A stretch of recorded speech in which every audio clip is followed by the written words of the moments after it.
Hello and welcome to a new season of Literary Gladiators, the show where we discuss and debate literature in all of its forms. If it's written work, it's game. Let's meet the panel. Andrew. I'm Tori. And I'm Josh. We are back for yet another season of the show. We have plenty of really exciting discussions in store.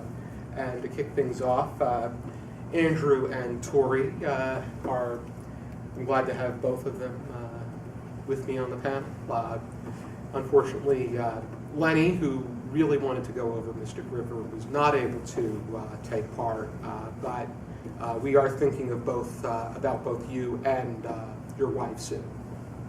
And this discussion that we're going over, we will surely give this justice. And we're going to be discussing Mystic River by Dennis Lehane. This is one of his noteworthy standalones, along with Shutter Island. He also wrote a series that includes Patrick Kenzie and Angela Gennaro. And so I've got the discussion starter for this novel, and let's just get started from there. In Mystic River, would you say that there are any ideal characters within this novel? If not, do you feel that this is a statement on human nature in any way? Okay, so okay, all right, I get what you. I don't necessarily think there was, and I think that was done on purpose, was to show that like the world we live in is shaded in different colors of gray. You know, truth is something that will never truly be found, and it's not anything that's really shown in the end of the book. I don't think there necessarily was like the ideal character. That was just my personal. Yeah, I agree with that. Even someone like, granted, when they were growing up, you had Jimmy Marcus was the reckless rebel. Sean Devine came from a good foundation, and then Dave was the Not too sharp. He was a second fiddle. Yeah, he was always a third wheel, kind of imposed himself on hanging out with them. Yeah. And, And he was the one that fell victim to going into the car with the police officers and got himself God, let raped. me tell you, that scene, I remember sitting there, I actually had to, unfortunately I had it on my phone, I wasn't able to get a physical copy of the book, which I think just enhances the reading so much better. But I remember I actually had to like step away from that because that was a really intense. There were a couple of intense moments where I didn't know what I was getting into this book. I kind of was like, okay, sure, yeah, I'll read that, and so it was very, very good. Very well written. Yeah. But about the characters that I'm a little kind of like, I really like it and I really appreciate it, and they felt real and they felt human. But at the same time, like it from a trying to figure out how to put this in words, because I really liked the book. I think it was a wonderful read, but the characters which this is so based off of felt very stereotypical at times. There would be these moments where they felt like they were human and you could pass them on the street, and then there were these other instances where like action led the character instead of I don't know. It's a thriller. I think that has a lot to do with that. And I think that it boils down to it was a thriller, and then there are certain moments where like the thriller poked through, but on the whole, it's a wonderful story, and it kind of just shows you how easily the world that you live in can get ensnared in a whole bunch of just messy situations. I actually think that character was one of his strong suits. I think that I think he did a great job developing the characters and making them flawed. I'm not arguing with you. Absolutely, they were flawed. Like they were extremely flawed. They had human traits where they were both heroic, and then they'd have moments of cowardice. They had moments where they seemed to have a heart, and then moments where in many cases they came to terms too. Yeah. Jimmy, I think after his prison sentence and after he picked up the responsibility to take care of Katie because his first wife died from cancer. That was a hard critical moment in the story when it was just it was just Katie and him. Just and it's prison. like, where do we go from there? And that's he when was he's- able to remarry. He had 2 more Yeah. kids. He started a convenience store. But that's what I'm talking about. Like, you'd have instances like that where it was raw and it was vulnerable and it was so heart-wrenchingly tender, and the characters were so real because they were so, like, exposed. And then you'd have these instances where they'd come along and I don't know, do something so terrible. I can't articulate what it is, and I can't put my finger on it, but it felt like, okay, now I'm reading a thriller.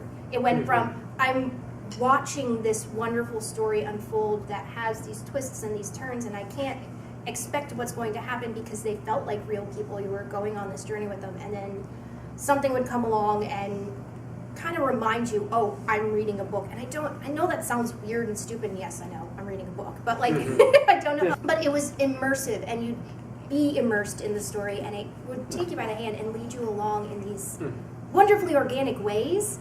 And then all of a sudden you'd hit this point where you'd be like, why'd you do that? Okay, all right. Like the narration would come I would through. say that the sequence, I think it was more so sequence that was inconsistent as opposed to the characters themselves. I think that Maybe that was it. The break between you're following this character. Okay, now we're going to follow the same situation on this character. There was a lot of time jumping, like flashbacks and flash forwards. The That's how current movies time play. versus it was very It cinematic. did read like it. It that's was what very a lot cinematic. of I will books agree of with those you there. nature seem to do that because they want to market. Yeah. In fact, I saw the movie immediately after I read the book, Mhm. and apart from it was pretty much on point, with just the exception of a couple characters. Didn't they change Jimmy Marcus to Jimmy Markham? Yeah, that was interesting. I didn't really follow why they did that. It Yeah, was that it would was be- weird. That was the only, and they didn't have. Well, the Irish Two. connotation was that Jimmy was the one. All of a sudden, I'm like second guess myself, where it had the Irish background, correct? Yeah, it was more Irish in the movie because he had like the 4-leaf clover tattoos, Okay, yeah. and I never saw the movie. yeah. So, but you kind of glean that too from the story, but One of my issues involving the inconsistencies regarding sequences, Sean Devine, who became he joined law enforcement. I don't know if he was he was a trooper. Yeah. Him and he teamed up with Whitey. But when they said that they're going to bring Dave in and talk with him, and they never show them going to the house and telling Dave that he has to come along with them, or detaining him in a sense. was this after they found his car, which was like stolen? It was the first time when Oh. when they're questioning him and he wants the Sprite and he wants. Yeah. Oh, that was after the car was stolen. Yeah. Yeah, and then Dave Boyle kind of switches it on him, and then he's like, get me a meatball bogey, because Yeah, he knew. He's Yeah, playing yeah, him he the had same that way point. that Brendan Harris plays him too, because they're taking several steps ahead because you have to have warrants and you have to have Right, everything yeah, marked, and he kind of caught them on that. It's like, whoever took my car and left the you blood. have to, and they are entitled to having a lawyer present when they make mention of the fact that they'll play these mind games with them and try to get them to confess or give them more information that they necessarily cannot retrieve unless, granted, it's followed yeah, legally. it's the Miranda rights Yeah. where you have the right to remain silent. Anything you say will be used against you in the court of law, and then just about having the lawyer present, and if you cannot afford one can be appointed. But otherwise, was there anything else? I don't know if this ties in with the ideologically, but I liked the component that kind of begs the question throughout the book of being in the blood. It was the name of one of the chapters, and it was one thing that came up with like the Savage family was a really interesting cast of characters, and it's one thing that you have to remember that Celeste was a cousin of Annabeth. Yeah. And when Dave Boyle first comes home, it's like she immediately switches onto like the mob life. It's like gotta clean up the evidence, that's one thing you kind of don't see in the movie is because like the savages, like, I don't know how to explain it without reading like the book, but they're pretty a hard cast of people, and it's one thing that Annabeth asked Jimmy when they first started dating. Do you think it's in the blood, like violence and crime? And the dichotomy is like Dave Boyle wondered that too when he was watching the vampire movie. Like, did the violence that was pushed on me is like, you know, do I have this in my blood now? Am I going to be whatever he might become from what happened to him? That's why he killed that child molester outside, because he thought he was becoming that. So it's just interesting how Jimmy and Dave, their lives are so closely interweaved. The fact that they marry cousins of one another. Yeah. Well, it's kind of like the pride for the, and I think they describe it as like a tribe. Like they are a tribe that you support and you keep your neighborhood safe. You know, the neighborhood is family and you protect your family. And at the very end, Jimmy says, so what if I'm evil? You know, like that's a thing that I am now. So I'm going to keep my streets clean. I'm going to clean up this town. Like, so if I'm evil, that's not a bad thing necessarily. And I think that's a perfect example of where this book goes with just because you wear a badge doesn't necessarily mean that you're doing the right thing, and vice versa, and maybe you're doing the wrong thing but for the right reasons. And that's one of the things that I think this book does very well is explore actions and where you got to that and how you got to that, and the very human way somebody can do something absolutely vile and find themselves in a situation where they're questioning like what just happened. You know, those situations, they happen suddenly and then they end suddenly, and the aftermath is profound. So it's interesting how Celeste reacts to when she sees Jimmy at the parade. Yeah, well, she was really kind of at the end of her rope. Pretty much, she's the one that she's the one that planted it's kind of hard to see her the seed in Jimmy's head, saying that she thought that Dave was the one that killed his daughter. It ties into what you were saying. And keeping the family together. I don't think that anybody protect one's own. Anybody who kills anyone's daughter, the father or any parent is going to be outraged to the point that they're going to want to take justice. If somebody does anything to your family and it's unanswered, and I think that's the aggravation, is there's no answer, and it seemed like there were answers. So what's the easiest way? Just, you know, cut out the middle. And that's what Jimmy Marcus tells Sean Devine, is it's like, you should have figured that out quicker. There's something to this. Yeah, you should have been faster. Yeah, because you know you're gonna act. Oh my God, yeah. Yeah. And the unfortunate thing is Jimmy seems like a really great guy until he's not, and it's that roiling violence on the just underneath the surface that I think everybody has, and it's unfortunate until you get into that situation, until you're in a situation where it's life or death or something extreme is brought upon you or foisted on you in that terrible way, you don't know how you're going to react. Jimmy, you know how he's going to react, and I think he's a walking time bomb, and it's just all a matter of time of where's he going to snap first, and at what direction is he going to aim that vitriol, and that's what makes that so powerful and profound. So, but I think Dave definitely had it coming if there was this if there was this idea that he was the one that did it, and it was pretty much.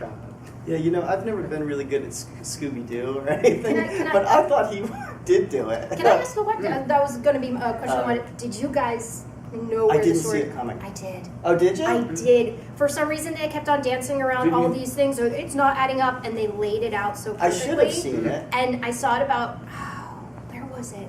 I want to say like 3/4 of the way in, maybe, but That's really good. The best part is, the writing was so good, it didn't matter when that came right, because there was still the surprise of how they revealed it. Exactly. It was so well written. It was one of those moments where you're like, It was a great scene. Did you think it was Johnny O'Shea and silent Just Ray Harris? Just Ray. yeah. You thought at what As point? soon as when they introduced the gun. Yeah. Okay. Because Brendan was so head over heels over her. You could not, the way that his character is introduced, you could not see him as, maybe he has a violent streak in him, but like No, because Ray is always described as dumb and following around and la la la, all those different things. As soon as that was shown, I was like, oh no, this is not where it's going, is it? And then they kept on It's hinting at something I things. should have. Because They always when say added like it once together- a gun is introduced, you know. It was literally the smoking gun was right there, and I Yeah. think I can tell you exactly where I knew it was him. When they interviewed the old lady, and she's like, I heard her say hi. Yeah. And they were talking about a small body, and they were explaining how she used the car door to incapacitate her attacker Right. at the very Katie, when the car gets pulled over and it kind of like gives up the ghost. When she sees whoever shoots her, she supposedly when she leaves, and at one point she like opens the car door, and I've seen somebody accidentally do that to somebody, and like they're 6'5", so it took a second. So you need a small person. If you slam that door fast enough, like they're gonna end up on the ground. So as soon as they said a small person, I was like, oh, and then they introduced the gun and 2 plus 2 equals 4, and I figured it out. I didn't see that at all. But when he whirls around with the gun, at the very the one kid, the one little 12-year-old, you're just like Johnny, yeah.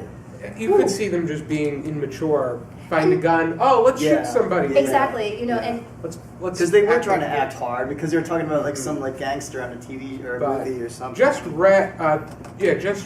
He could have. He could be holding in this great sense of rage because he's underestimated. You see him as being very. Wait, hold on. Time out. Just Ray the dad or the silent Ray. Silent Ray. Okay, sorry, because Just Ray is the father, so that's why I was like, wait. I thought they which called Ray are him. you talking about? I thought they called him. They gave him that name too. Unless they just. No, I didn't think they did. No, I think it was just the dad. It was Just Ray because there was all those rays on the street. Yeah. But Ray, the son, the younger brother, he felt like he seemed so delicate. That's the impression I got from him. But granted, there was that interaction where he and Brendan, where Brendan was moping over it, and he was just, you'll find another one. And when Brendan goes up and pins him to a corner. Yeah. Yeah, it's shown in Yeah. Brendan. It is shown in Brendan that he has like a dark streak in him, but like Ray's, and I think that's what gave it away. There was 2 instances that gave it away instead of being like, oh, okay, I got it. The first was when they had the cassette tape of the kids calling in. Oh yeah, they wanted to And know they, our like, name. They kept on playing around with like chucking it back and forth or something like that, but they weren't reviewing it again. I was like, okay, so there's a piece right there, and then the second piece was just Ray, the poor kid being very underestimated, underappreciated, all that kind of stuff. So it was just. But Johnny got the short end of the stick though. Yeah. He got shot by the cop. Yes. Ray. He pointed a gun at another police yes. officer and said, "Make my day." He Because deserved it was going to be. Yeah. He deserved He it. asked for it. So. He deserved it, but depending on who was the architect of that's how I'm looking at it, who the architect was. And Johnny was the one who was resisting it, being more belligerent. Yeah, but I think I really love the fact that in the end, you don't end up finding out like what was the real story behind that. That just gets, it's dissolved in. He clams up. They get an interpreter, but he doesn't. You don't really. It's kind of just described and it ended as okay. They were pinned, they confessed, but you never really get the reason why. Because maybe it was they got angry and that's the story they went with.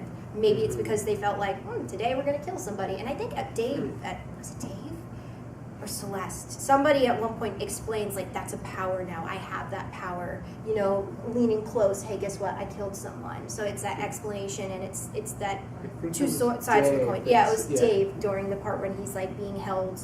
Yeah, when they're about ready to for interrogation, kill. yeah. What I thought was pretty good in the book, I know this is kind of off topic, but I have this one sentence that I keep on looking at, and it's something that I wanted to bring up. Use of sentence structure and voice in the book. I kind of come back and talk about the technical aspect of the book, is the use of the way that things would be described in long, almost poetic ways, and then you'd have these characters talk, and it was very conversational, and I liked that juxtaposition within the book. I wanted to bring that up. I forgot to bring that up. I had thought about the technicalities. I know that they use the word "said" a lot, which is very. Yes, that is true. Even when you're asking a question, something. Where were you at this time? So and so said. Yeah. why don't you just say, where are you at this time, so-and-so asked? Or vary it up to some other Which degree. I don't think, I'm not a stickler for the term said, but I think that in order to give it a bit more of a creative structure, you have to use different words to describe the execution of what the person is saying. However, going to your point, I think that, Not a stickler.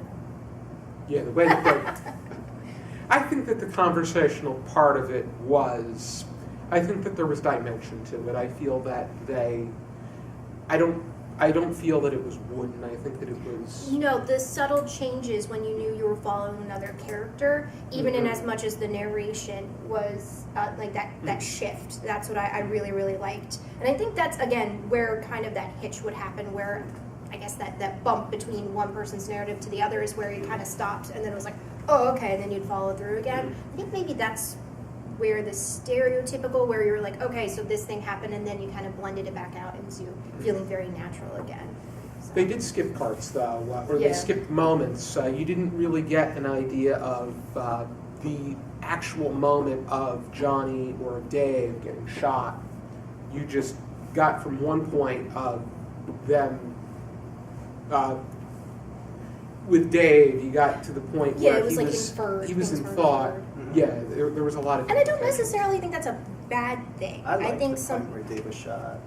Yeah. They didn't really 'Cause show. he didn't feel the shot at all. No, He was because it just hopped sitting to there. his perspective, kind Yeah. of quote Yeah, unquote. so And I we thought the that reader was didn't. intriguing. We got from his point, and then we got right back to Jimmy and Savage's point, where Dave is on the ground, Yeah. just about dead. I kind of like that. I don't know. This. Sorry. It was an interesting It mechanic depends in the on, yeah. writing, and I Mhm. think for the most part it went over well. Mm-hmm. I guess it depends on how you're approaching it. Yeah. Do we have any final thoughts or anything else that we wanted to bring up? I think it's an absolutely engaging read. It keeps your interest peaked. I think it plays with the question of what is truth and how does truth play into our reality very well.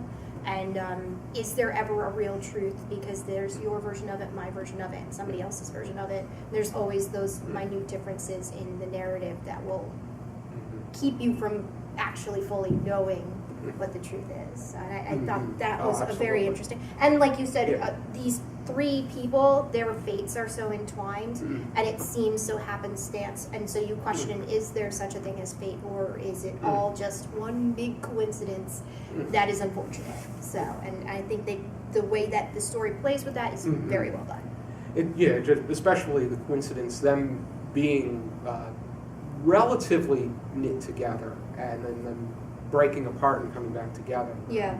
I almost forgot about Sean Devine and his flaws, because he probably seems like he turned out the most successful out of the three. However, Yeah, he wasn't probably. he had that issue with his wife where he left her because she had an affair with him. Another actor or something. Yeah, Yeah. and Had a child. had a child. Yeah. They don't know. But I think the test results, they were They questioned. didn't even do. He said it doesn't matter. Like that is my child. Like, At at the the very end. end, like Yeah. he decided, That like was cool. that is my I child. liked that. Yeah, and I think that's. I think that's where you see the hero is where those characters stepped in and Mhm. put aside their pride and Yeah.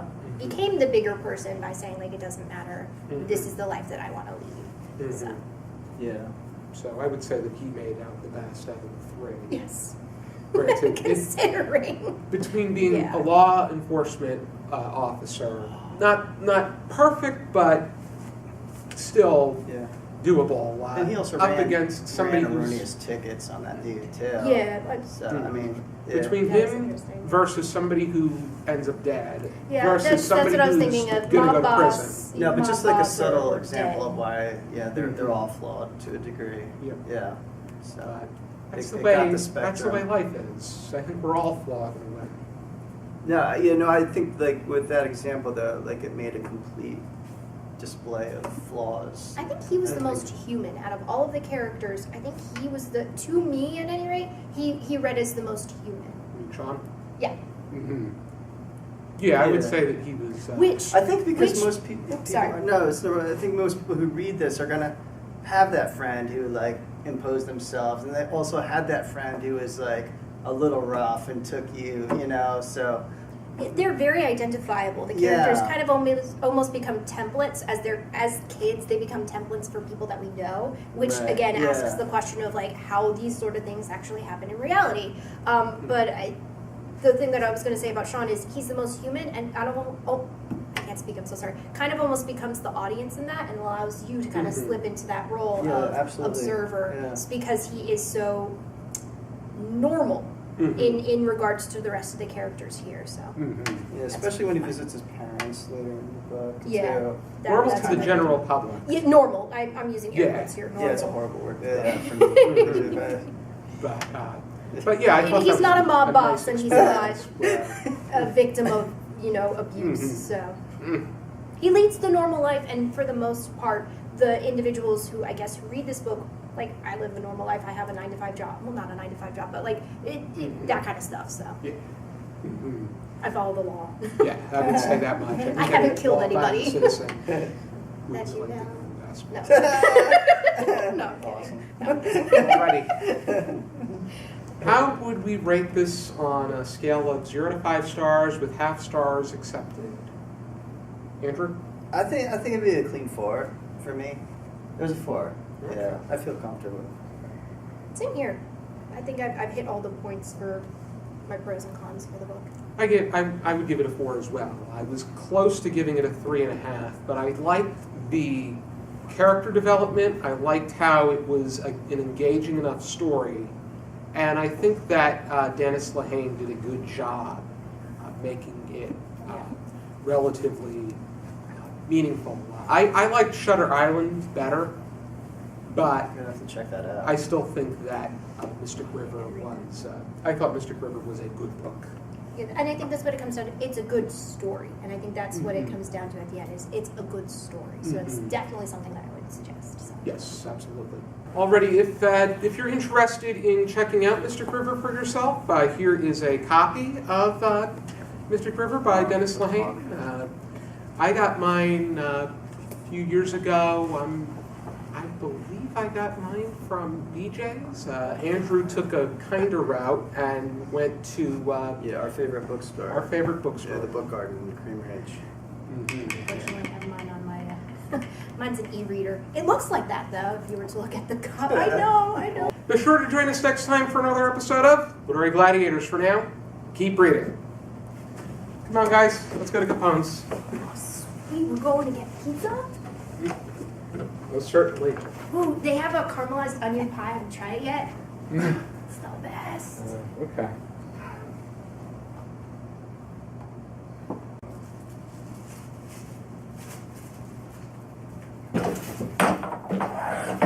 Why do we have so many chairs in here?